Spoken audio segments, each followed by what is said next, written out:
सुबह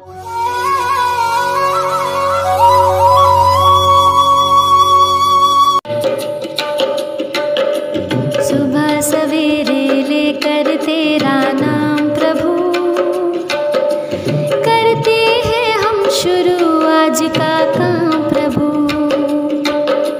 सुबह सवेरे लेकर तेरा नाम प्रभु, करते हैं हम शुरू आज का काम प्रभु। शुद्ध भाव से तेरा ध्यान लगाए हम, विद्या का वरदान तुम्हीं से पाए हम। शुद्ध भाव से तेरा ध्यान लगाए हम, विद्या का वरदान तुम्हीं से पाए हम। विद्या का वरदान तुम्हीं से पाए हम। तुम्हीं से है आगाज तुम्हीं अंजाम प्रभु,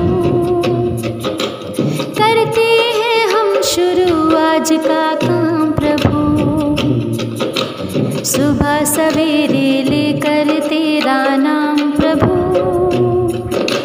करते हैं हम शुरू आज का काम प्रभु।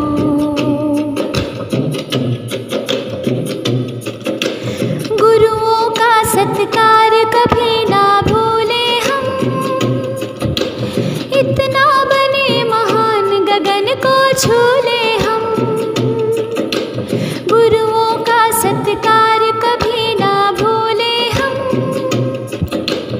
इतना बने महान गगन को छू ले हम। इतना बने महान गगन को छू ले हम। तुम्हीं से है हर सुबह तुम्हीं से शाम प्रभु, करते हैं हम शुरू आज का काम प्रभु। सुबह सवेरे लेकर तेरा नाम प्रभु, करते हैं हम शुरू आज का काम प्रभु। सुबह सवेरे लेकर तेरा नाम प्रभु, करते हैं हम शुरू आज का काम प्रभु। करते हैं हम शुरू आज का काम प्रभु। करते हैं हम शुरू आज का काम प्रभु। करते हैं हम शुरू आज का काम प्रभु। सुविचार। शिक्षा की जड़ें कड़वी हैं, लेकिन फल बहुत मीठा है। बिना शिक्षा के मनुष्य बिना नींव के घर की तरह होता है। शिक्षा से बढ़कर कोई धन नहीं है। सभी को शिक्षा प्राप्त करना अति आवश्यक है। रोटी, कपड़ा और मकान शिक्षा से बनेगा देश महान। विकसित राष्ट्र की यही कल्पना, यही हो सपना, शिक्षित पूरे देश को करना। स्वामी विवेकानंद जी के शिक्षा के प्रति सुविचार। हमें ऐसी शिक्षा चाहिए जिससे चरित्र का निर्माण हो, मन की शक्ति बढ़े, बुद्धि का विकास हो और मनुष्य अपने पैर पर खड़ा हो सके। धन्यवाद। सवेरे का नमस्कार। आज का शब्द है वर्च्यू। इसका हिंदी अर्थ होता है गुण अथवा सदाचार। आइए इसे कुछ वाक्यों से समझते हैं। He is a man of great virtue। वह बड़े गुणी व्यक्ति हैं। दूसरा वाक्य देखिए, Patience is a rare virtue these days। धैर्य इन दिनों एक दुर्लभ गुण है। आज के लिए इतना ही। धन्यवाद। सवेरे का नमस्कार। सुनते हैं आज की पहेली।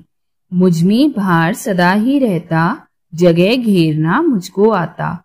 हर वस्तु से गहरा रिश्ता, हर जगह में पाया जाता। फिर से सुनिएगा। मुझमें भार सदा ही रहता, जगह घेरना मुझको आता। हर वस्तु से गहरा रिश्ता, हर जगह में पाया जाता। बताओ मैं कौन हूँ? तो इसका उत्तर है गैस। गैस का कोई आकार नहीं होता, अर्थात गैस को जिस पात्र में डाला जाता है उसके अनुसार उसका आकार ग्रहण कर लेती है। गैस का कोई आयतन भी निश्चित नहीं होता, अर्थात जिस पात्र या बर्तन में गैस को डाला जाता है वही आयतन गैस द्वारा ग्रहण कर लिया जाता है। तो इस पहेली का उत्तर है गैस। धन्यवाद। Good morning. शुरू करते हैं आज का इतिहास। आज ही के दिन सन 2000 में अंतरिक्ष यान डिस्कवरी 13 दिन के सफल अभियान के बाद सकुशल धरती पर वापस लौटा। आज के दिन सन 1296 में संत ज्ञानेश्वर का निधन हुआ। आज के विशेष में हम जानेंगे संत ज्ञानेश्वर महाराज के बारे में। संत ज्ञानेश्वर महाराज 13वीं सदी के एक महान संत थे जिन्होंने ज्ञानेश्वरी की रचना की। संत ज्ञानेश्वर की गणना भारत के महान संतों एवं मराठी कवियों में होती है। यह संत नामदेव के समकालीन थे। संत नामदेव के साथ इन्होंने पूरे महाराष्ट्र का भ्रमण कर लोगों को ज्ञान भक्ति से परिचित कराया और समता संभाव का उपदेश दिया। संत ज्ञानेश्वर मात्र 21 वर्ष की उम्र में इस नश्वर संसार का परित्याग कर समाधिस्थ हो गए। सवेरी का नमस्कार। वक्त है प्रश्नोत्तरी का और आज का पहला प्रश्न है, बल्ब में कौन सी गैस भरी होती है? इसका उत्तर है ऑर्गन गैस। प्रश्न नंबर 2, वैज्ञानिक एडवर्ड जेनर ने किस रोग का टीका खोजा? इन्होंने चेचक रोग का टीका खोजा। प्रश्न नंबर 3, प्रकाश संश्लेषण में पैदा होने वाली ऑक्सीजन गैस का स्रोत क्या है? इसका उत्तर है जल। आज का आखिरी प्रश्न, पौधे का कौन सा भाग श्वसन क्रिया करता है? तो इसका उत्तर है पत्ती। आज के लिए इतना ही, धन्यवाद। Good morning. Today I am going to recite a poem, Just Move. Move right, move left, move fast, move slow, and say, how are you? Run front, run back, run right, run left, and say, I am fine. Bend your knee to the right, bend your knee to the left, and say, what do you like?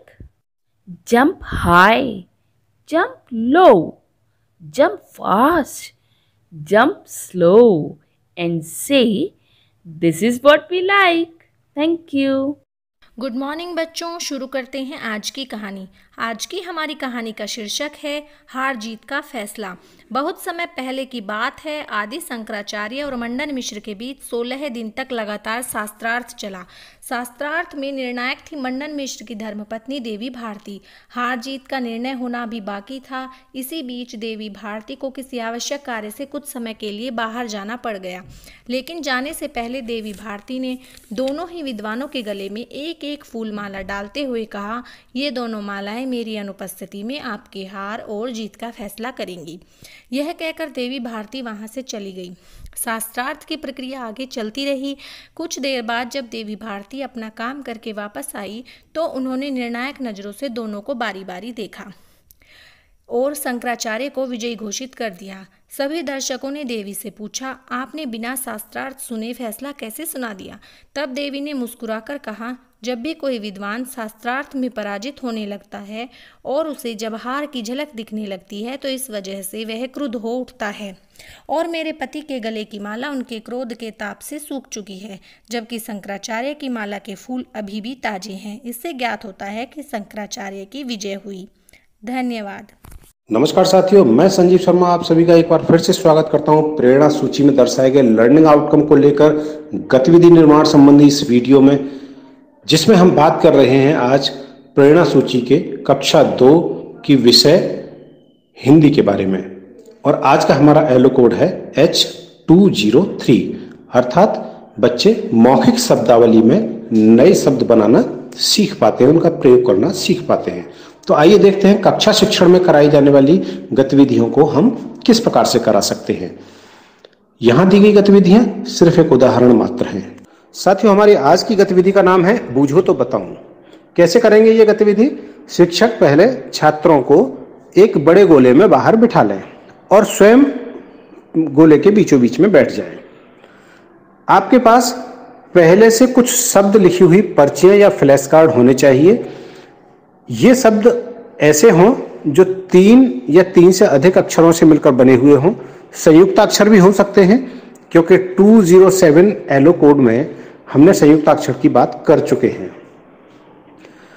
पहले ही छात्रों को ये निर्देश दे दें कि अभी हम आपको एक कहानी सुनाने वाले हैं और कहानी में ये जो शब्द हैं अगर आते हैं तो छात्र अपनी जगह से उठकर सही फ्लैश कार्ड या सही पर्ची को उठाएंगे और आपको लगता है कि वो सही है तो जोर से बोलकर वह शब्द सभी को बताएंगे। आप अब कहानी सुनाना शुरू करें और कहानी इस प्रकार से होनी चाहिए कि आपके जो फ्लैश कार्ड इनकी संख्या आप स्वयं निर्धारित कर सकते हैं, 3, 5, 10 जैसी भी कहानी आप बना पाते हैं। तो कहानी सुनाना शुरू करें और जैसे ही वो शब्द आता है तो आप स्वयं को थोड़ी देर रोकें। छात्रों को इस बारे में कुछ ना कहें। जैसे ही आप रोकेंगे तो छात्र सही शब्द पहचान कर आपको देंगे। सही शब्द जब बोला जाएगा, ऐसे इस प्रकार कई बार ये प्रक्रिया अपनाएं जिससे छात्रों को सही शब्दों का ज्ञान हो जाएगा। और इस प्रकार छात्रों के पास जो शब्द एकत्र होंगे आप उनको लेकर बाद में विस्तृत चर्चा भी कर सकते हैं और उनका और अलग जगह पर प्रयोग भी दिखा सकते हैं। तो इस प्रकार से आप ये गतिविधियां करा सकते हैं। सभी शिक्षकों से अनुरोध है कि गतिविधियां जब भी कराएं बहुत ही रोचकतापूर्ण तरीके से कराएं। आपकी प्रस्तावना बहुत ही रोचक होनी चाहिए और छात्र जब भी अपनी बात कह रहे हों तो उनको पूरी बात कहने का अवसर दें और उनको बहुत ही गंभीरता से सुनें। ध्यान रहे, गतिविधि के दौरान आपका सक्रिय प्रतिभागिता बहुत ज्यादा जरूरी है, पर आपसे अधिक छात्र आपके सक्रिय होने चाहिए। तो कराते रहें गतिविधियां और हासिल करें प्रेरणा लक्ष्यों को। हम बनाएंगे प्रेरक प्रदेश उत्तर प्रदेश। जय हिंद, जय शिक्षा। सुन सुन सुन मेरी नन्ही सुन, सुन सुन सुन मेरी मुन्नी सुन, ज्ञान की गंगा बहे, प्रदेश ये प्रेरक बने।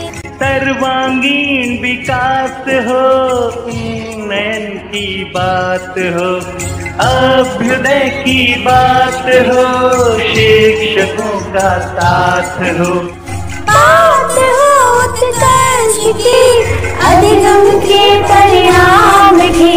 अब न कोई छूटेगा, बच्चा बच्चा